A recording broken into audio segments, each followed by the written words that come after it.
श्री गणपति जी महाराज की जय। देखिए, आज हम चर्चा करेंगे हाथी का सिर क्यों, गणेश जी के हाथी का सिर क्यों। गणेश गायत्री में लिखा है कि तत्पुरुषाय विद्महे वक्रतुंडाय धीमहि तन्नो दन्ति प्रचोदयात। अर्थात हाथी के समान मुख वाले वक्रतुंड टेढ़ी जो है तुंड वाले और एक दांत वाले गणेश का हम मनन और ध्यान करते हैं, वह हमें सन्मार्ग में प्रवृत्त करें। प्रत्यक्ष में भी गणेश की प्रत्येक मूर्ति का कंठ से ऊपर का भाग हाथी का होता है।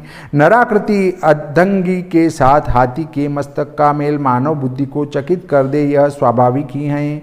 इसके आदिदेविक स्वरूप का रहस्य तो आगे चलकर पौराणिक कथा भाग के समाधान के समय प्रकट किया जाएगा। यहाँ हम कथित बुद्धिवादी सज्जनों के संतोषार्थ दुर्जन तोष न्याय के स्वयं भी बुद्धिवाद के आजाद घोड़े पर सवार होकर दो चार बुलत्तियाँ फटकारने के लिए उसे चाबुक की नोक से चौंक देते हैं। अस्तु, वर्तमान युग में किसी भी घटना का रहस्य प्रकट करने के लिए समाचार पत्रों में व्यंग्य चित्र कार्टून प्रणाली का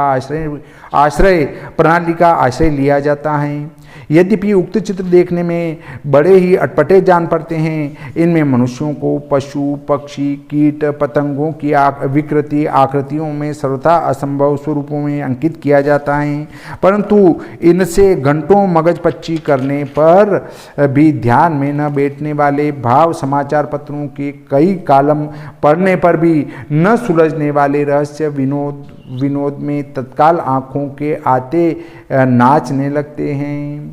दिल्ली के सुप्रसिद्ध व्यंग्य चित्रकार श्री शंकर अपनी कला में बड़े निपुण माने जाते हैं। उनका एक साप्ताहिक पत्र शंकर विकल्ली कार्टूनमय निकलता है, जिसे बड़े बड़े पत्रकार खरीदते हैं। अन्य देशों में तो ऐसे ऐसे कार्टून सहस्त्रों पाउंड कीमत में बिकते हैं। यह प्रसिद्ध है। एतावता टेढ़ी मेढ़ी रेखाओं से उचित समस्या का रहस्य समझने के बजाय यदि कोई जीवट जीव उसकी बनावट के असंभवपन का रोना रोने लगे तो विज्ञजनों की दृष्टि में वह महाशय उक्त कला से सर्वथा अनभिज्ञ और बुद्धि का शत्रु ही समझा जाएगा।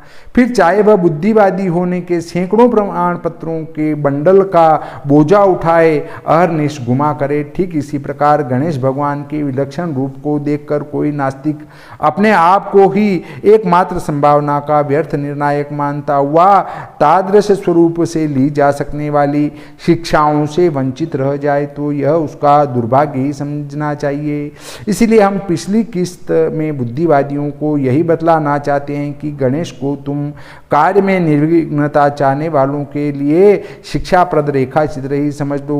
कल्पना करो तुम यह रहस्य जानना चाहते हो कि हमारे किसी कार्य में कोई विघ्न बाधा उपस्थित न हो, एतदर्थ हमें स्वयं क्या प्रयत्न करने चाहिए। यह बात तो निर्विवाद सिद्ध है कि हमारे कार्यों में जो विघ्न उपस्थित होते हैं उनके मूल में कुछ हमारी ही भूलें, लापरवाहियां, अनुचित चेष्टाएं एवं गलत फहमियां होती हैं। यदि हम सचमुच सावधान हो जाएं और तादृश चेष्टाओं की पुनरावृत्ति न होने दें तो निसंदेह हमारे सब काम विघ्न बाधाओं में प्रतिहत न होंगे। अस्तु। देखिए, जो आज के विज्ञान पढ़ने वाले छात्र वगैरह कहते हैं कि किस प्रकार से इस प्रकार का हाथी का सिर हो सकता है, जब विज्ञान वाले ये कहते हैं कि हमारे पहले पूंछ थी, कान सुपड़े के जैसे थे, ये अवशेषी अंग होने के कारण पूंछ घिसते घिसते गायब हो गई। जब हमारी पूंछ घिसते घिसते गायब हो सकती है, हमारे सुपड़े जैसे कान थे बड़े बड़े, वो घिसते घिसते छोटे इतने बड़े हो जाते हैं, तो गणेश जी के हाथी की सूंड और गणेश हाथी का सिर क्यों नहीं हो सकता है। अब सिर पर चर्चा करते हैं। जब हमने भगवान वेद व्यास सदृश मनोविज्ञान के पारंगत किसी कलाकार के सामने अपना उपयुक्त हार्द प्रकट किया तो उन्होंने शब्द चित्रमयी अतुल तुलिका उठाकर तादृश चित्र का निर्माण आरंभ करते हुए सबसे प्रथम हस्ती का मस्तक अंकित किया और कहा कि देखो, तुम यदि अपने प्रत्येक कार्य में निर्विघ्नता चाहते हो तो अन्य किसी भी प्राणी से सिर भिड़ाने टक्कर लेने की बुरी आदत को छोड़ दो। गणेश जी के बड़ा सिर होने का अर्थ है कि यदि आप अपने किसी कार्य को बिना बाधा के करना चाहते हो तो उसके लिए दूसरे से सिर भिड़ाना बंद कर दो, अपने मस्तिष्क का उपयोग करो। फिर चाहे तुम कितनी ही वपु संपत्ति संपन्न क्यों न हो, यह शिक्षा संसार में केवल हाथी के मस्तक से ही ली जा सकती है, क्योंकि संसार के अन्य सब प्राणियों का सर्वाधिक मर्म स्थान अंडकोश होते हैं। हम मल्लों को 100 बार सिर भिड़ाते देखते हैं। छोटे छोटे बच्चे भी बाल लीला में प्रायः सिर भिड़ाते रहते हैं। भैंस, सांड और मेढ़ों में सिर भिड़ंत तो बहुत प्रसिद्धि हैं, परंतु इन सब जीवों के यदि अंडकोशों पर थोड़ी भी चोट पड़ जाए तो विचलित हो उठते हैं। यदि शंकावादी महाशय को हमारी इस स्थापना पर कुछ भी संदेह हो तो वे स्वयं अपने अंडकोशों पर तनिक चुटकी चलाकर परीक्षा कर लें। सो संसार के अन्य सब प्राणियों के अंडकोश जहाँ गुह्यांग के निकट होते हैं, वहाँ प्रकृति ने हाथी के अंडकोश उसके मस्तक में स्थापित किए हैं।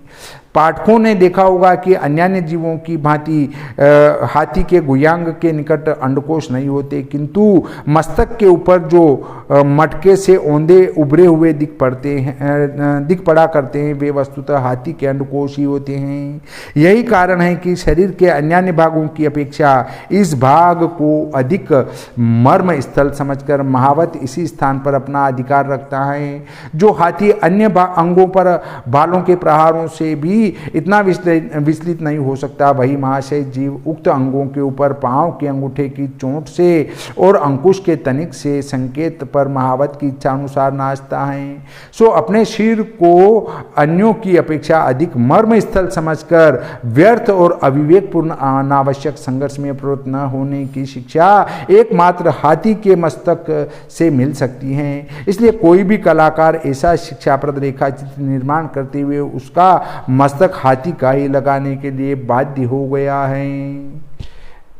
देखिए, अगले प्रकरण में हम हाथी जैसी आंखें क्यों गणेश जी की, इस पर चर्चा करेंगे।